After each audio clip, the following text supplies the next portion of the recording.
saya ada satu sifat sebenarnya, jadi di mana saya suka bahasa. Saya boleh cakap 7 jenis bahasa yang berlainan, termasuk bahasa bonda saya sendiri. Memang ingat saya cakap English, maksudnya tak, English is my second language. My first language is Bidayuh. Bidayuh pula ada dibahagikan kepada 8 jenis Bidayuh. Saya tahu dalam 2 Bidayuh, bahagian Bidayuh yang lain lagi. Tapi ini disebabkan suasana saya besar, di mana mak saya ajar bahasa Bidayuh. Tapi bila saya terdedah pada orang Bidayuh daripada kampung lain, saya terpaksa belajar dia punya bahasa Bidayuh yang lain pula. Lepas tu bahasa Melayu Sarawak, which is lain daripada bahasa Melayu Tanjung. Bahasa Melayu Sabah, sebab saya duduk dengan, saya datang KL dulu, saya duduk satu dorm dengan budak-budak Sabah je. Lepas tu orang-orang Sabah ni, dia orang tak nak kalah, dia orang macam orang Kelantan. Dia orang, macam mana you ajar you punya bahasa, dia orang tak akan, dia orang, kita kena belajar dia orang punya. So I terpaksa mengalah sebab I seorang je budak Sarawak kat situ. Tapi tak apa, sebab bahasa ni bagi I satu benda yang bonus lah, bila kita boleh tahu bahasa pula. Bila kita tahu bahasa orang, dalam bahasa akan ada, dia macam satu package. Dengan bahasa adanya budaya. Bahasa tu banyak dipengaruhi budaya, betul tak? Jadi setiap bahasa tu dia berlainan, bergantung pada budaya yang bergantung pada budaya masing-masing lah. Jadi dengan pemahaman bahasa, kita akan secara langsung atau secara tak langsung akan memahami budaya satu bangsa tersebut. Jadi saya merupakan, disebabkan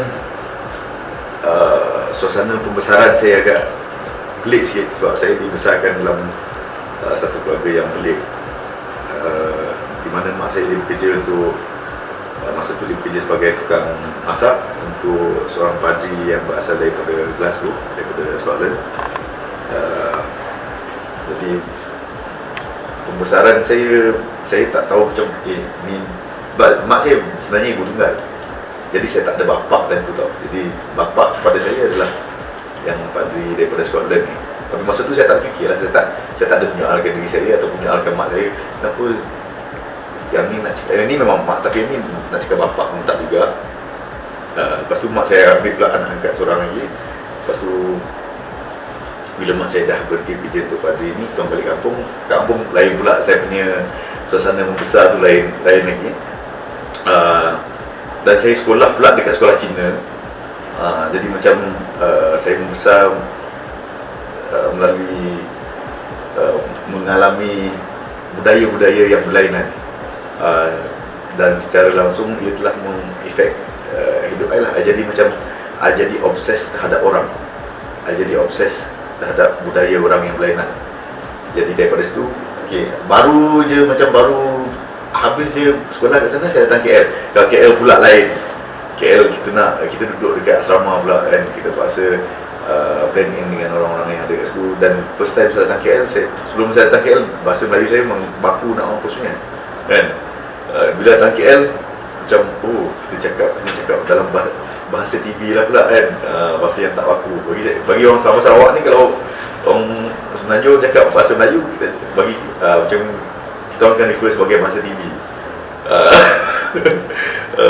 Cakap bahasa TV ni, jadi saya kena pick up lagi satu slang, satu bahasa yang baru. Jadi bila kita, disebabkan tu saya jadi obses terhadap budaya orang. Saya macam ada satu keinginan, saya nak tahulah kenapa aku jadi macam ni, dan kenapa yang ni jadi macam ni, kenapa percakapan dalam satu segmen, macam dalam satu bahasa tu, dia punya benda yang mempengaruhi linguistik dia macam ni, disebabkan cara hidup dia macam ni.